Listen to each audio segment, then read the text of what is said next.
Good morning students. तो इससे पहले हमने एनुअल रिंग के बारे में बात की थी कि एनुअल रिंग का निर्माण कैसे होता है और कैसे गहरे और हल्के रंग की एनुअल रिंग किस मौसम में बनती है। नेक्स्ट बात करते हैं हम टाइलोसिस। टाइलोसिस क्या होती है और क्यों इसकी आवश्यकता होती है।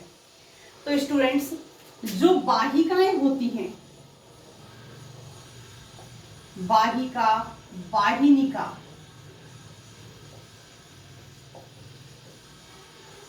आपको पता है इनमें ल्यूमन पाई जाती है, गुहिका पाई जाती है। या तो ये जीर्ण हो जाएं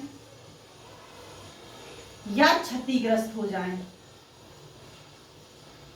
या तो जीर्ण हो जाएं या क्षतिग्रस्त हो जाएं। दोनों ही अवस्थाओं में जो ल्यूमन होती है इनकी इस गुहिका में इस प्रकार से गुब्बारे नुमा संरचनाओं का निर्माण हो जाता है। और ये संरचनाएं क्या कहलाती हैं? ये संरचनाएं टाइलोसिस कहलाती हैं। यहां पर आप लोगों ने पढ़ा है वाहिका और वाहिनिकाओं के साथ साथ यहां पर पेरेन्काइमा टिश्यू भी होता है, साथ में पेरेन्काइमा टिश्यू भी होता है। तो यहां पर पेरेन्काइमा की सेल्स होती हैं, इसको हम रे पेरेन्काइमा भी कह सकते हैं, आर्य रूप से उपस्थित है। जब यहाँ पर कोशिका वाहिका या वाहिनिका जीर्ण हो जाती हैं, क्षतिग्रस्त हो जाती हैं, तो यहाँ पर ये रे पेरेन्काइमा या अरे रूप से व्यवस्थित जो सेल्स होती हैं, जो पेरेन्काइमेटस सेल्स होती हैं, ये सेल्स क्या करेंगी कि यहाँ इसकी जो भित्तियां होंगी, इन भित्तियों में पाए जाते हैं गर्त, क्योंकि इतनी कैपेसिटी तो नहीं होगी कि यहाँ वाहिका या वाहिनिका की भित्ति को तोड़ करके ये अंदर घुस जाए। तो यहाँ पर ये गर्त होते हैं, और गर्त भी कैसे होते हैं? युग्म में, कपल में गर्त पाए जाते हैं। अगर एक में है तो दूसरी में भी होगा। तो इन गर्तों के माध्यम से ये कहाँ अंदर प्रवेश करते हैं, और अंदर प्रवेश करके जो इनकी ल्यूमन होती है, इस ल्यूमन में जाकर के गुब्बारे नुमा संरचनाओं को निर्माण कर देते हैं। जब इन संरचनाओं का निर्माण हो जाता है, मान लिया इतना पार्ट इसका जीर्ण हो गया, तो इस जीर्ण पार्ट के वजह से आप लोगों ने पढ़ा है जाइलम को, जब पढ़ा था कि जाइलम की वाहिकाएं एक दूसरे के साथ इस प्रकार से उपस्थित हैं और यहाँ युग्म में गर्त पाए जाते हैं। अगर ये हिस्सा जीर्ण हो गया, यहाँ टाइलोसिस हो गया, तो ये पानी इधर साइड में मूव कर जाएगा। सेकेंड ईयर में आप लोगों ने खूब पढ़ा है कि यहाँ पर अगर जो उसका प्रभाव पढ़ाते हैं कि बाष्पोत्कर्षण प्रभाव, कि बाष्पोत्सर्जन की वजह से जब यहाँ पर चेन बन जाती है पानी की एक, और बाई चांस यहाँ पर एयर बबल आ जाए तो साइड वाली वाहिका या वाहिनिकाओं में पानी गर्तों के माध्यम से प्रवेश कर जाता है। तो ऐसे ही यहाँ ये जो वाला पार्ट है, इस पार्ट को टाइलोसिस के द्वारा क्या कर दिया जाएगा? बिल्कुल बंद कर दिया जाएगा, और पानी इधर उधर अपने पास वाली वाहिकाओं से ऊपर नीचे पहुंच जाएगा। तो यहाँ पर इन क्षेत्रों में टाइलोसिस की क्रिया के द्वारा इस बिल्कुल ब्लॉक कर दिया जाता है इस क्षेत्र को, और ब्लॉक होने के बाद में ये जाइलम है, प्रत्येक साल का जाइलम नया बाहर की ओर और पुराना अंदर की ओर आता हुआ चला जाता है। तो यहाँ पर जिन जाइलम की वाहिका और वाहिनिकाओं में टाइलोसिस की प्रोसेस हो जाती है, वो जाइलम कैसा हो जाता है? अंतःकाष्ठ में बदल जाता है। और अभी आपको पढ़ाऊंगी अंतःकाष्ठ कैसी होती है, कठोर। यहाँ ना तो बैक्टीरिया इन्फेक्शन होगा, ना कवक का इन्फेक्शन होगा, और ना कोई और चीज का यहाँ पर संक्रमण नहीं होता। यहाँ संक्रमण नहीं होगा, कारण यहाँ किसी भी प्रकार की कोई भी चीज अंदर प्रवेश नहीं करेगी, ना पानी प्रवेश करेगा, ना खाना प्रवेश करेगा। इन्हीं सब चीजों की वजह से यहाँ किसी भी प्रकार का संक्रमण नहीं होता, और यही प्रक्रिया क्या कहलाती है? टाइलोसिस कहलाती है। नेक्स्ट बात करते हैं अंतःकाष्ठ और रसकाष्ठ।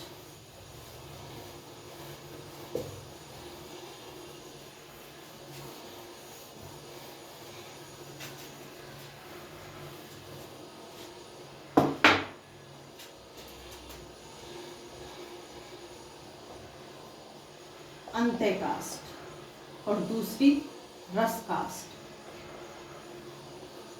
इसको सेबुड़ बोलते हैं, इसको हार्ड।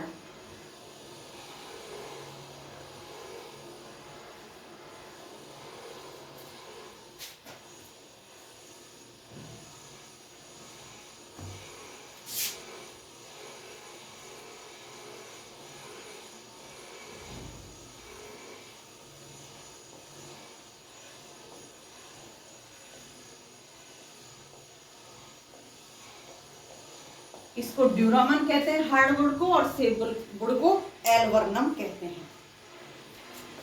यहां जो अंत्यकाष्ठ होती है, ये अंत्यकाष्ठ सेकेंडरी ग्रोथ हुई, ये स्टेम है जो सेंटर पार्ट में उपस्थित है। ये वाला जो हिस्सा है ये क्या कहलाएगा? अंत्यकाष्ठ। और इस अंत्यकाष्ठ में जाइलम उपस्थित होता है। अंदर वाला जो हिस्सा होता है वो क्या कहलाता है? अंत्यकाष्ठ कहलाता है। ये जाइलम यहाँ पर उपस्थित होता है। यहाँ इस अंत्यकाष्ठ में या फिर कहें इस जाइलम में टेनिन, रेजिन, गोंद, राल, ईटीसी चीज यहाँ पर उपस्थित होती हैं। हवा, पानी, खाद्य पदार्थ सभी यहाँ पर एब्सेंट होते हैं। तो इनकी वजह से यहाँ संक्रमण की गुंजाइश नहीं होती, संक्रमण नहीं होता। और ये कैसी होती है? प्रतिरोधक। प्रतिरोधक होती है, प्रतिरोधक कैपेसिटी होती है, क्योंकि इतनी सारी चीजें ये यहाँ पर उपस्थित हैं जो संक्रमण को खुद ही मिटा देंगी। और ये सब खाद्य पदार्थ, संचित खाद्य पदार्थ नहीं है, हवा नहीं है, पानी नहीं है, तो बैक्टीरिया, बैक्टीरिया, कवक वगैरह यहाँ पर कैसे भी नहीं पहुंच सकते।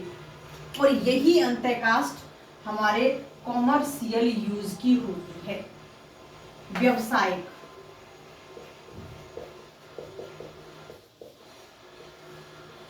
यूज की होती है। हमारे जितने भी फर्नीचर बनाए जाते हैं वो फर्नीचर किससे बनाए जाते हैं? अंत्यकाष्ठ से। क्योंकि यहाँ पर किसी भी प्रकार की जितना बेस्ट फर्नीचर होगा उसके अंदर उतनी ही इंटरनल कास्ट को, अंत्यकाष्ठ को यहाँ पर यूज किया गया होगा। इसलिए इसको हम क्या बोल रहे हैं? हार्ड वुड, हार्ट वुड भी बोलते हैं, हार्ड वुड भी बोलते हैं। चलते हैं बाहर की तरफ। बाहर की तरफ चलेंगे तो यहाँ पर क्या होगा? फ्लोएम। बाहर की ओर फ्लोएम उपस्थित है। अब ये फ्लोएम जो बाहर की ओर उपस्थित है, इसकी जो सेल्स होंगी, ये सेल्स कैसी होती हैं? जीवित, लिविंग होती हैं। और जीवित सेल्स हैं तो यहाँ पर क्लोरोफिल भी होगा, खाद्य पदार्थ भी होंगे, जल भी होगा और हवा भी होगी। बाहर की ओर यहाँ पर ये सारी चीजें होती हैं, कोशिकाएं जीवित होती हैं, और जीवित होने की वजह से इनके अंदर क्लोरोफिल मिलेगा, खाद्य पदार्थ मिलेंगे, जल मिलेगा, ये सारी की सारी चीजें यहाँ पर उपस्थित होंगी। और ये सभी चीजें क्या है? संक्रमण को बढ़ावा देंगी। संक्रमण होने के चांसेस, या संक्रमण होंगे या होगा। तो यहां जो बाहर वाली जो कास्ट होती है, जिसको हम क्या बोल रहे हैं? सेबुड, एल्वर्नम, रस कास्ट। तो ये कैसी होती है? कमजोर होती है, यूजफुल नहीं होती, कमर्शियल यूज की नहीं होती। लेकिन स्टूडेंट्स, इस फ्लोएम में कुछ इस अंत्यकाष्ठ में कुछ सेल्स तो जल का संवहन भी करती हैं, जल का संवहन भी करती हैं। यहाँ जरूरी नहीं फ्लोएम ही फ्लोएम हो, बाहरी परतें जाइलम की भी होती हैं। यहाँ पर फ्लोएम भी हो सकता है और बाहरी परतें जाइलम की भी हो सकती हैं। तो धीरे धीरे क्या होगा? ये जो रस कास्ट है, सेप वुड है, इस सेप वुड की सेल्स में फिनॉल का निर्माण होता है और फिनॉल का होता है ऑक्सीडेशन, संघनन, कंडेंसन। और इसकी वजह से ये हल्के रंग की होती है, ये गहरे रंग की होती है। और गहरा रंग किसकी वजह से? इन सारी चीजों के कारण। ये सभी गहरे रंग को यहाँ पर प्रदान करती हैं। तो यहाँ पर जब सेब गुड़ के अंदर सेल्स की, जो सेब गुड़ की सेल्स है, इनमें जब फिनॉल बनेगा, फिनॉल के साथ साथ फिनॉल का ऑक्सीडेशन होगा, इसका संघनन होगा, तो ये सेब गुड़ किस में बदल जाएगी इस प्रक्रिया के बाद? हार्ड गुड़ में। तो यहाँ पर सेब गुड़ की कुछ परतें या कुछ सेल्स या अंदर वाला जो सबसे पुराना अंदर का जो हिस्सा होते हैं किस में बदल जाता है? धीरे धीरे हार्ड गुड़ में। प्लांट जितना पुराना होगा, प्लांट की एज जितनी अधिक होगी, उतनी ही उसमें कौन सी गुड़ अधिक मिलेगी? हार्ड गुड़ अधिक मिलेगी, उतना ही वो कमर्शियल यूज का अधिक होगा। तो यहाँ आपकी सेकंड यूनिट कंप्लीट होती है। नेक्स्ट बात करते हैं हम यूनिट थर्ड।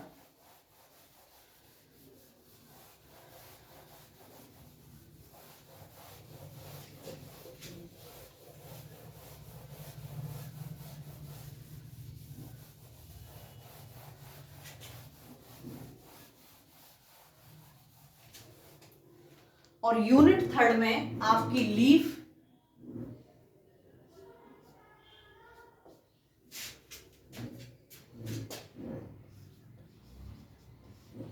और रूट दोनों आती है। तो फर्स्ट देखते हैं हम रूट। रूट की का इंट्रोडक्शन अगर हम देखें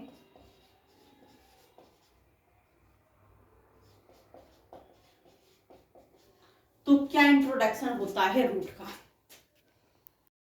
तो यहाँ हम बात कर रहे हैं कि रूट के इंट्रोडक्शन की, या फिर कहें रूट के अभिलाक्षणिक गुणों की। इंट्रोडक्शन कहें या फिर हम गुण कहें। तो सबसे पहले जो रूट होती है वो पॉजिटिव जियोट्रॉपिक होती है।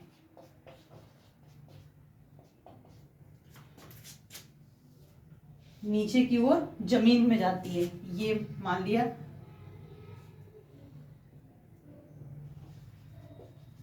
अर्थ है, तो ये अर्थ में कहा जाएगी? नीचे की ओर। तो नेगेटिव जियोट्रॉपिक होती है, पॉजिटिव फोटोट्रॉपिक होती है।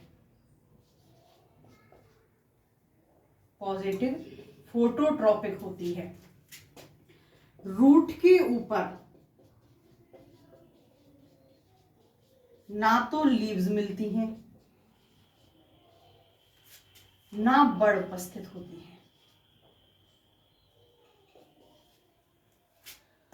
लीव्स और कलिकाएं, पत्तियां और कलिकाएं दोनों ही क्या होती हैं? अनुपस्थित होती हैं। इसकी जो उत्पत्ति होती है, रूट की जो उत्पत्ति होती है वो होती है एंडोजीनस। यहां फिलोएम और जाइलम दोनों ही भिन्न त्रिज्या पर उपस्थित होते हैं। भिन्न त्रिज्या पर, जैसे हमने स्टेम में पढ़ा था, स्टेम के अंदर फिलोएम और जाइलम दोनों ही एक ही त्रिज्या पर, एक ही रेडियल पर उपस्थित थे और एक साथ इस तरीका से यहाँ पर एक ही त्रिज्या पर उपस्थित थे। यहाँ ऐसा नहीं होता, फिलोएम और जाइलम दोनों भिन्न त्रिज्या पर उपस्थित होते हैं। जो जाइलम होता है, जाइलम यहाँ पर एंडार्च कंडीशन में होता है, सॉरी एग्जार्च, एग्जार्च स्थिति में होता है। एग्जार्च का क्या मतलब होता है? सेंटर में मेटाजाइलम और परिधि पर प्रोटोजाइलम। प्रोटोजाइलम बाहर की ओर होगा और मेटाजाइलम कहाँ होगा? सेंटर में होगा। तो ऐसी स्थिति क्या कहलाती है? एग्जार्च कंडीशन कहलाती है। इसके अलावा यहाँ जो रूट होती है, तो यहाँ जो तरुण रूट होती हैं उनके ऊपर यूनिसेल्यूलर एक कोशिकीय रूट हेयर उपस्थित होते हैं। यहाँ पर एक कोशिकीय रूट हेयर उपस्थित होते हैं। तो ये तो हुए जड़ों के कुछ गुण या इनका इंट्रोडक्शन कि जड़ों में क्या पाया जाता है, क्या नहीं पाया जाता, किस कंडीशन में होती है। नेक्स्ट देखते हैं रूटों के प्रकार, जड़ों के प्रकार। जो रूट्स होती हैं ये रूट्स दो प्रकार की होती हैं।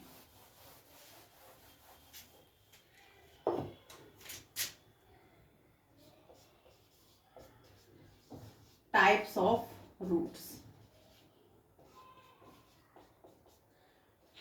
दो प्रकार की रूट पाई जाती हैं। एक तो पाई जाती है मूसलामूल,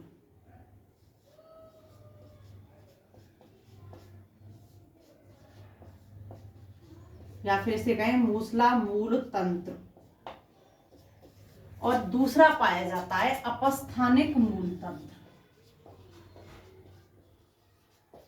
अपस्थानिक मूल तंत्र। तो यहां पर दो मूल तंत्र पाए जाते हैं, मूसला मूल तंत्र और अपस्थानिक मूल तंत्र। डाइकोट के अंदर, डाइकोट प्लांट में मूसला मूल तंत्र पाया जाता है। जो डाइकोट का सीड होता है, इसका जब जर्मिनेशन हुआ होगा, सीड का हुआ जर्मिनेशन, तो जर्मिनेशन के बाद में जो रेडिकल बनता है, मूलांकुर, जिसे क्या बोलते हैं, मूलांकुर। यहां पर जो रेडिकल बनेगा, इस रेडिकल से यहां पर मूसला मूल का निर्माण होता है। रेडिकल के द्वारा मूसला मूल का निर्माण होता है। ये मूसला मूल दीर्घजीवी होती है, मतलब लंबे समय तक जीवित रहती है, दीर्घजीवी होती है। जो रेडिकल से निर्मित मूल है वो लंबे समय तक जीवित रहती है। मान लिया ये मूसला मूल है, ये जमीन है और इससे ये मूसला मूल का निर्माण हो गया। अब इस मूसला मूल से क्या होगा, यहां पर दूसरी मूल निकलेगी, इनसे फिर तीसरी मूल निकलेंगी। इस प्रकार से यहां मूल निकलती हुई चली जाती हैं और यहां ये पूरा के पूरा क्या कहलाता है, मूसला मूल तंत्र। मूसला मूल तंत्र। तो यहां पर जड़ें कैसी होती हैं, गहराइयों में, गहराइयों में उपस्थित। जड़ें बहुत अंदर तक चली जाती हैं, गहराइयों में उपस्थित होती हैं। और वैसे भी डाइकोट प्लांट्स कैसे होते हैं, बहुत बड़े होते हैं। जितने ऊपर होते हैं उससे कहीं ज्यादा ये जमीन के अंदर होते हैं, तभी ये आसानी से टिके हुए होते हैं। तो यहाँ पर जो मूसला मूल तंत्र होता है, ये मूसला मूल तंत्र काफी गहराइयों में, बहुत ज्यादा गहराइयों में उपस्थित होता है। जो इसकी प्राथमिक मूल होती है, जो रेडिकल से बनती है, उसी से यहाँ पर द्वितीयक, तृतीयक और अन्य रूटों का निर्माण होता हुआ चला जाता है। नेक्स्ट बात करते हैं अपस्थानिक मूल तंत्र की। ये मोनोकोट प्लांट में मिलता है। यहां पर सेकेंडरी ग्रोथ उपस्थित होती है और यहां सेकेंडरी ग्रोथ एब्सेंट होती है। ये पादप बहुवर्षीय होते हैं और ये पादप एक वर्षीय होते हैं। तो इनको अधिक समय तक टिकना नहीं है, अपना जीवन काल जल्दी ही पूरा करना होता है। तो यहां पर जो प्राइमरी रूट होती है, प्राथमिक जो रूट होती है, वो प्राइमरी रूट यहाँ कैसी थी, दीर्घजीवी, यहाँ होती है अल्पजीवी। प्राइमरी रूट अल्पजीवी होती है। ये स्टेम, सॉरी, पृथ्वी धरती, यहां से ये प्ररोह तंत्र बन गया। जो यहाँ प्ररोह उपस्थित है, इस प्ररोह की जो यहाँ प्ररोह पे उपस्थित होंगी पर्वसंधि। जो सबसे नीचे वाली पर्व संधि होती है, क्योंकि ये तो अल्पजीवी है, कुछ समय बाद क्या हो जाएगी, नष्ट, स्वतः ही मर जाएगी। तो यहाँ सबसे नीचे वाली पर्व संधि से इस प्रकार से यहाँ पर जड़ें निकल आती हैं। तो सबसे नीचे वाली जो पर्व संधि होती है, इससे यहाँ पर छोटी छोटी जड़ों का निर्माण हो जाता है। अगर इन जड़ों का निर्माण गुच्छों के रूप में और पतले रेशों के रूप में हो जाए तो इन्हें हम रेशेदार जड़ भी कहते हैं। रेशेदार जड़ भी कहते हैं, इन्हीं को हम अपस्थानिक जड़ कहते हैं। और अधिक पतले रेशों के रूप में हो रहा है, अधिक लंबे हैं, तो इनको हम रेशेदार जड़ भी कहते हैं। कुछ समय के लिए होते हैं, सबसे नीचे वाली पर्व संधि से बनते हैं। कई बार ये यहाँ पर लीव से भी निकल आते हैं, जैसे जो प्लांट ऐसे टच करते हुए होते हैं, यहाँ से जो लीव निकलती हैं उनसे भी यहाँ ये रूट निकल आती है। आपने पत्थर चट्टा ब्रायोफिल्म नाम पढ़ा होगा। ब्रायोफिल्म की लीफ से अगर वो जमीन के ऊपर पड़ी रहती है काफी समय तक, तो उसकी जड़ में उससे नए पादप का निर्माण होता है। और नए पादप का निर्माण कैसे होता है, उसकी लीफ से क्या निकल आती है, रूट निकल आती है। वो भी कैसी होती है, शुरुआत में अपस्थानिक रूट ही होती है। तो ये तो हुआ आपका रूटों का प्रकार कि यहाँ पर जो दो प्रकार की मूल पाई जाती हैं, दो प्रकार की जड़ें पाई जाती हैं। अब यहाँ जो जड़ पाई जा रही है मोनोकॉट में या डाइकॉट में, तो इन जड़ों के भाग कौन कौन से होते हैं, पार्ट कौन कौन से होते हैं। तो स्टूडेंट सही मायने में अगर देखा जाए तो डाइकॉट रूट के पार्ट्स ढंग से दिखाई देते हैं, वही पार्ट मोनोकॉट में भी होंगे। तो रूट के भाग देखते हैं, पार्ट ऑफ रूट।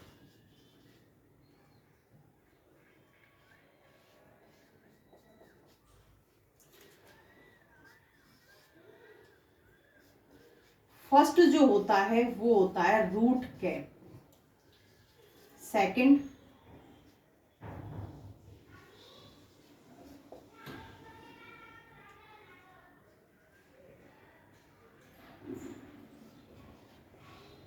सॉरी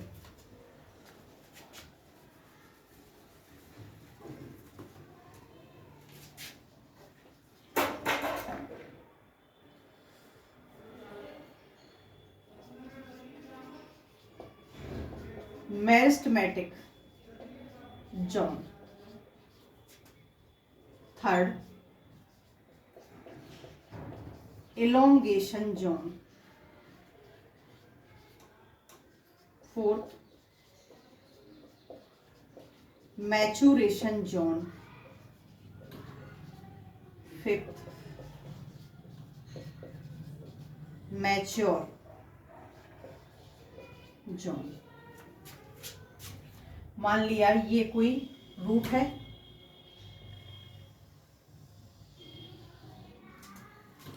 इस रूट में जो सबसे नीचे वाला पार्ट होता है, सबसे नीचे वाला पार्ट कौन सा है, ये कहलाता है रूट कैप। सबसे नीचे वाला पार्ट रूट कैप कहलाता है, क्योंकि जो सबसे नीचे वाला पार्ट होता है ये डायरेक्टली किसके टच में रहता है, सॉइल के। अगर यहाँ पर सॉइल के तो सारा ही है, ये सबसे आगे उपस्थित होता है और सबसे ज्यादा घर्षण का सामना जो करना पड़ता है वो फ्रंट पार्ट को करना पड़ता है। तो अगर रूट कैप नहीं होगी तो जड़ क्या हो जाएगी, नष्ट हो जाएगी, खत्म हो जाएगी। तो यहाँ रूट कैप किसका कार्य करता है, सुरक्षा का, जड़ की सुरक्षा का कार्य कर रहा है, घर्षण से बचा रहा है। जो यहाँ पर घर्षण हो रहा है घर्षण से बचाता है। अब इस रूट कैप के जस्ट ऊपर की तरफ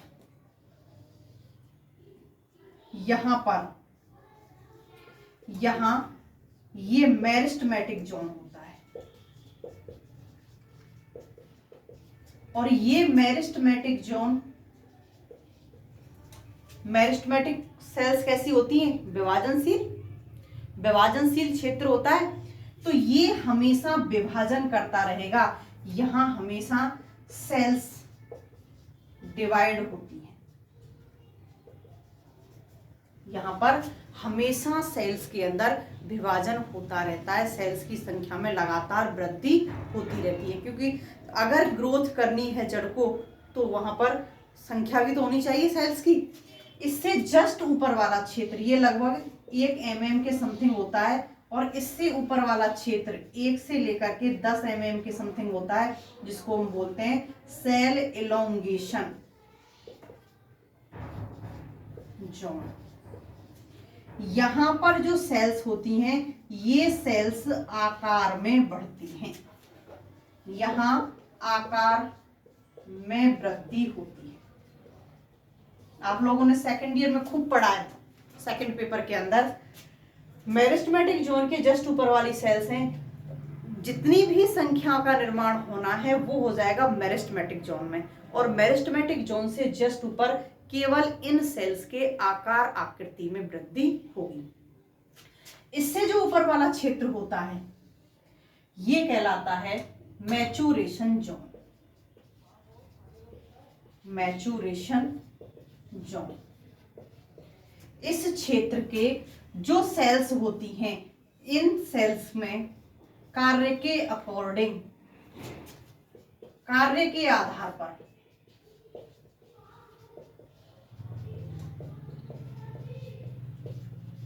सेल्स का विभेदन होता है।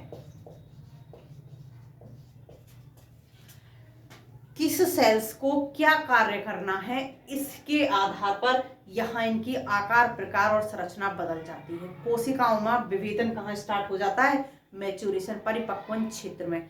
किस कोशिका को क्या कार्य करना है और जो कार्य करेंगी उसी के हिसाब से इनकी आकार आकृति चेंज हो जाती है। दूसरा, इसी क्षेत्र में यहाँ पर रूट हेयर्स पाए जाते हैं। यही वो क्षेत्र है जो अवशोषण के तल को बढ़ाता है। यहाँ पर रूट हेयर्स पाए जाते हैं। इससे जस्ट ऊपर वाला जो क्षेत्र होता है, इससे जस्ट ऊपर वाला क्षेत्र कहलाता है मैच्योर जोन।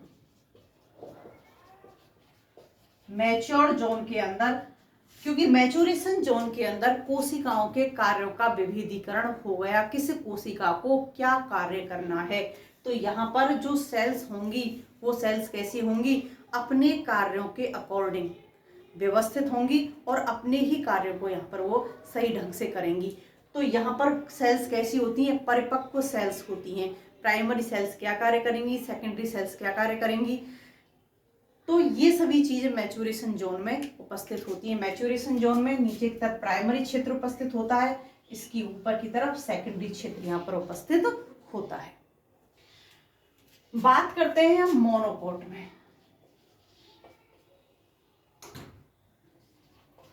और जलीय प्लांट में, जितने भी जलीय पादप होते हैं, जलीय प्लांट जो होते हैं, तो यहाँ पर इनके अंदर रूट कैप ना मिलकर के रूट पॉकेट पाई जाती है। और रूट पॉकेट क्यों पाई जाती है? क्योंकि जलीय पादपों को पृथ्वी के अंदर तो घर्षण की टेंशन होती नहीं है, क्योंकि जल के अंदर प्रेजेंट है तो घर्षण तो होगा नहीं। तो यहाँ पर इसकी रूट की सुरक्षा के लिए, मेरिस्टेमेटिक जोन की सुरक्षा के लिए यहाँ पर रूट पॉकेट पाई जाती हैं। और ये रूट पॉकेट कैसी होती हैं? यहाँ पर इनके अंदर उत्प्लावन बल प्रदान करने वाली होती हैं, तो ये उत्प्लावन बल प्रदान करती हैं। नेक्स्ट, जो मोनोकोट प्लांट होते हैं, तो मोनोकोट प्लांट में द्वितीयक वृद्धि नहीं पाई जाती। यहां जब द्वितीयक वृद्धि नहीं पाई जा रही तो यहाँ पर प्राइमरी और सेकेंडरी का भी, मैच्योरेशन जोन में प्राइमरी और सेकेंडरी जैसी चीज का भी विभेदन नहीं होता है। नेक्स्ट मिलते हैं नेक्स्ट वीडियो में।